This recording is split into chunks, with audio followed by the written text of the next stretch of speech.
La Belgique est un pays multilingue, et comment fonctionne un pays multilingue? C'est ce que nous allons voir dans cette vidéo. Si on résume grossièrement, on peut dire que la Belgique est divisée en deux aires linguistiques, une aire germanique et une aire latine. Dans chaque région, il y avait différents dialectes. Quand la Belgique est devenue indépendante, dans le sud, on parlait différentes langues d'oïl, au nord des dialectes flamands. Il n'y avait qu'une seule langue officielle à ce moment-là, le français. Les langues d'oïl se sont éclipsées au profit du français dans ce qu'on appelle la Wallonie, soit là où on parle les langues d'oïl. En Flandre, les dialectes ont continué à être parlés, mais Bruxelles, la capitale, a connu une francisation pendant le XIXe siècle. La loi du 18 avril 1898 permet l'officialisation de la langue néerlandaise en Belgique. Il faudra encore quelques décennies pour que le néerlandais soit pleinement reconnu en Belgique au même titre que le français. En 1919, la Belgique ayant récupéré des territoires allemands, ces derniers ont maintenu la langue allemande. Il faut attendre 1932 pour que chaque zone linguistique ait sa propre langue officielle. Et aujourd'hui, à quoi ressemble le territoire de la Belgique? En 1970, la Belgique a dessiné les 3 régions qui seront mises en place dans les années 80. Cette régionalisation a pour objectif de freiner les tensions entre les communautés linguistiques.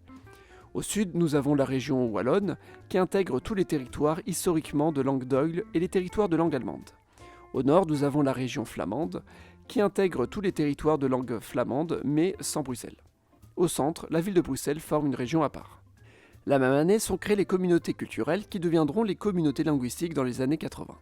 La communauté flamande qui comprend tout le territoire de la région flamande et la région Bruxelles, la communauté allemande qui comprend les communes de langue allemande au sein de la région wallonne, la communauté française qui comprend toute la région wallonne sauf les communes de langue allemande et l'ensemble de la région Bruxelles.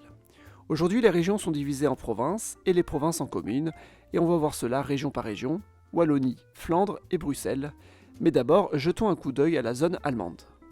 Chapitre 1, communauté germanophone. La communauté germanophone est composée de 9 communes. Elles viennent toutes du canton de l'Est, un ensemble de 11 communes récupérées à l'Allemagne après la Première Guerre mondiale. Parmi ces 11 communes, 2 étaient historiquement wallonnes, d'où le fait que le français soit la langue majoritaire aujourd'hui. Ces 2 communes avaient subi une germanisation forcée à l'époque de la Prusse. Aujourd'hui, la communauté germanophone est coupée en 2 et toutes les communes disposent du statut de facilité linguistique. Cela signifie qu'en plus de l'allemand, qui est la langue officielle, le français est aussi utilisé dans les administrations. C'est la même chose pour les 2 communes francophones où l'allemand est utilisé. Le total des communes germanophones est de 79 000 habitants, dont 48 500 habitants dans les 4 communes du bloc au nord. Eupen est le centre administratif de cette communauté germanophone et commune la plus peuplée avec 20 000 habitants. Dans cette ville, l'affichage est souvent bilingue avec le français ajouté à l'allemand. Je n'ai pas grand-chose de plus à dire sur cette communauté qui est très réduite. Elle est directement sous influence de la grande ville allemande d'Aix-la-Chapelle.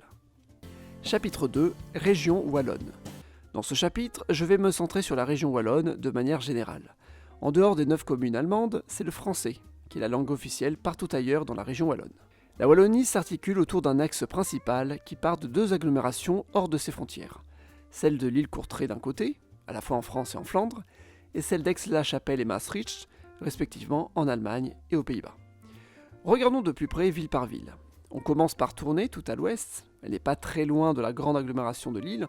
On peut même dire qu'elle est dans son aire d'attraction. Tournai compte presque 70 000 habitants. On continue le long de l'autoroute européenne 42 et on arrive à Mons. Son unité urbaine compte environ 200 000 habitants. On continue vers l'est et on arrive à la Louvière, dont l'unité urbaine compte 130 000 habitants. Et en continuant encore vers l'est, on trouve Charleroi, la commune la plus peuplée de la province du Hainaut.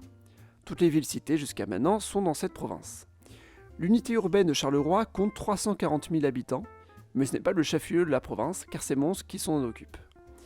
La ville historique de Charleroi est encerclée par un tout petit périphérique routier.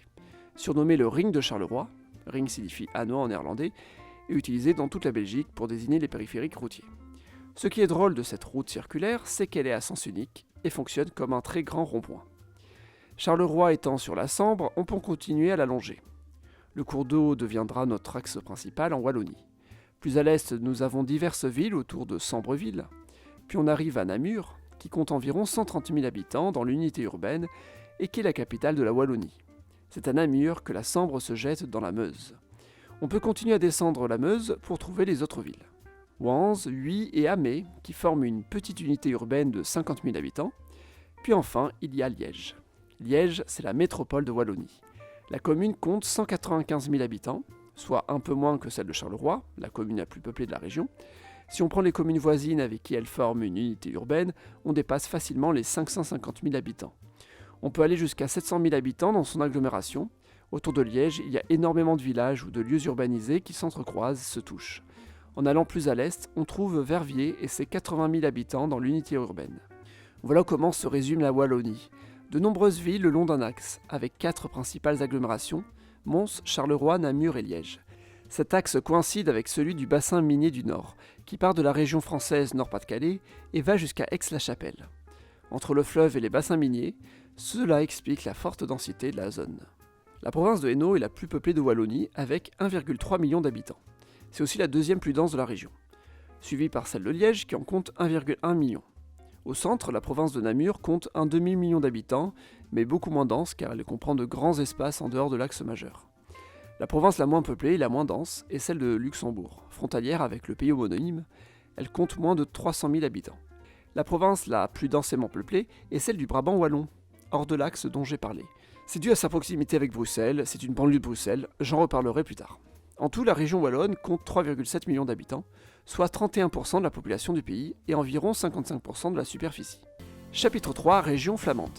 La région flamande compte 6,8 millions d'habitants, soit 3 millions d'habitants de plus que la Wallonie. Elle est presque 2 fois plus peuplée et légèrement plus petite. Contrairement à la région wallonne, où la densité se trouve le long d'un unique axe, en Flandre, il y a plusieurs axes.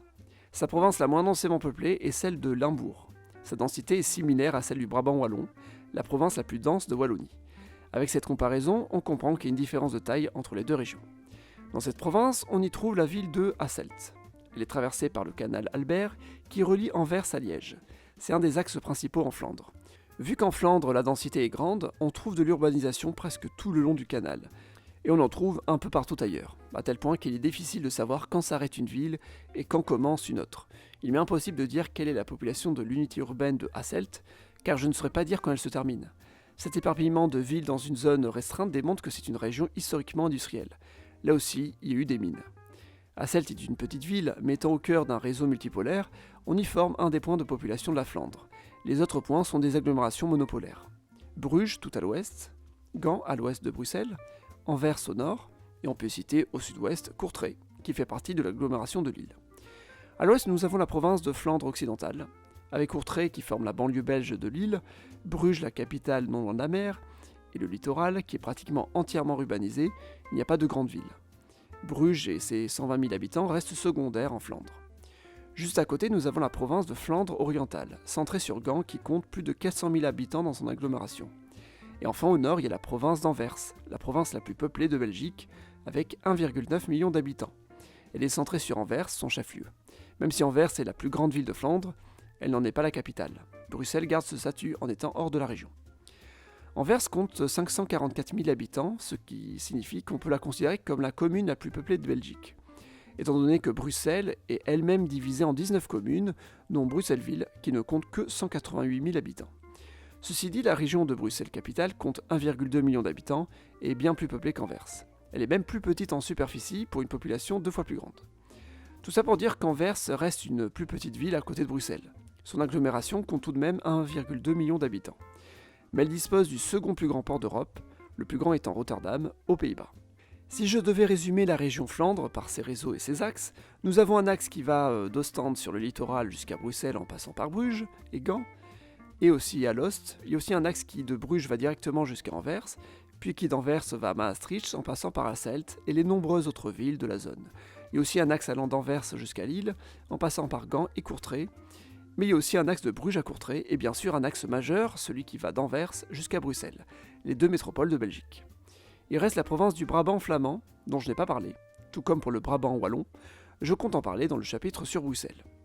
La zone la plus dense de la Belgique est le losange flamand, qui se compose d'Anvers, Gand, Bruxelles et Louvain. En prenant les 3 provinces concernées et la région capitale, on obtient une population de 5,9 millions d'habitants sur 8100 km², soit une moyenne de 700 habitants au km². Chapitre 4, région de Bruxelles. Aujourd'hui, Bruxelles est une ville francophone, ce n'était pas le cas historiquement.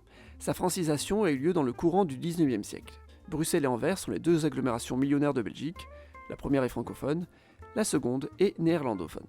C'est en 1963 que le gouvernement belge a décidé de faire un tracé définitif de la frontière linguistique, pour savoir où est-ce qu'on parle français et où est-ce qu'on parle flamand. On a donc vu approximativement où était cette frontière linguistique, au sud de Bruxelles, ville flamande. Il a fallu ensuite regarder commune par commune quelle langue était majoritairement parlée.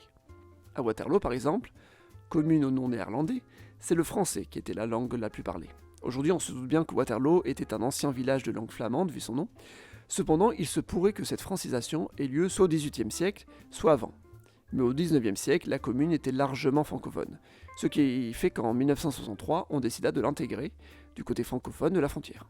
Sa commune voisine, juste au nord, Rhodes-Saint-Genèse, fut considérée comme néerlandophone. En effet, en 63, un habitant sur 4 était francophone, le reste étant néerlandophone. Elle fut donc intégrée à la zone flamande. La frontière linguistique passe entre les deux communes.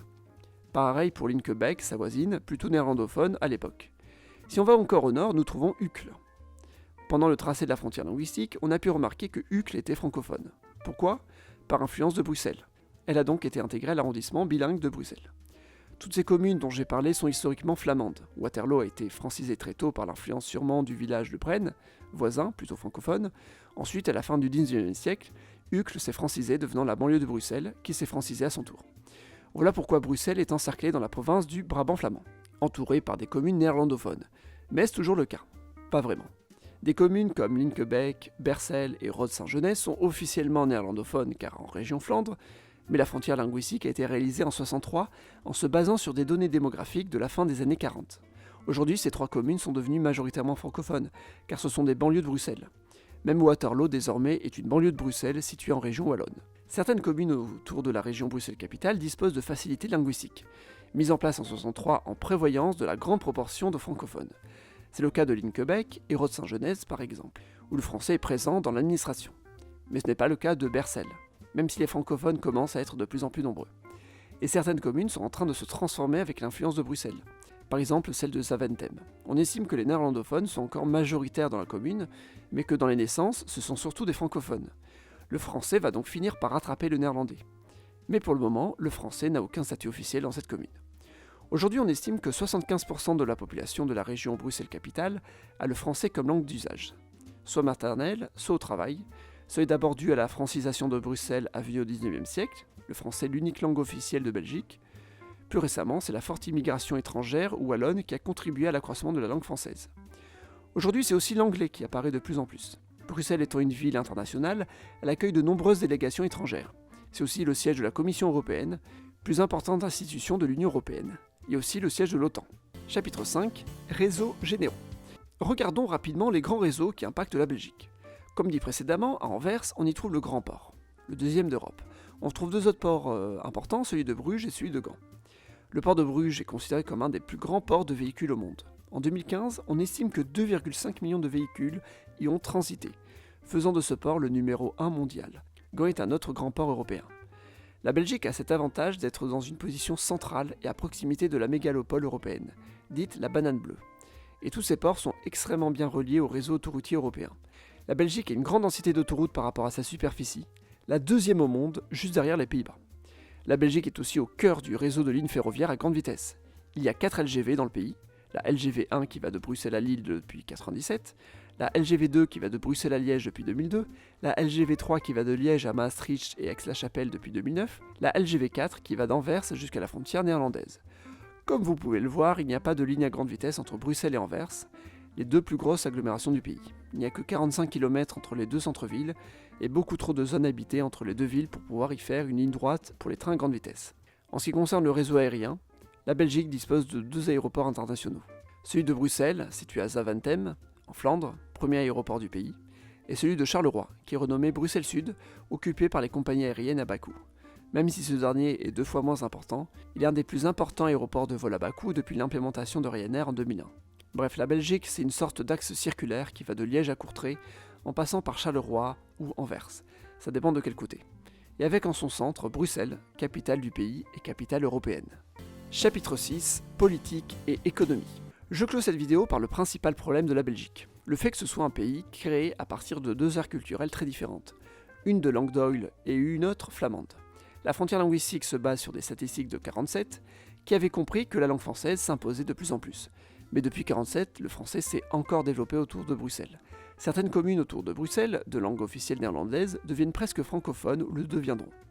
D'un point de vue économique, Il y a eu un grand tournant entre la Wallonie et la Flandre. Historiquement, grâce à l'extraction minière, la Wallonie était plus riche. Aujourd'hui, dans une époque post-industrielle, c'est la Flandre qui domine.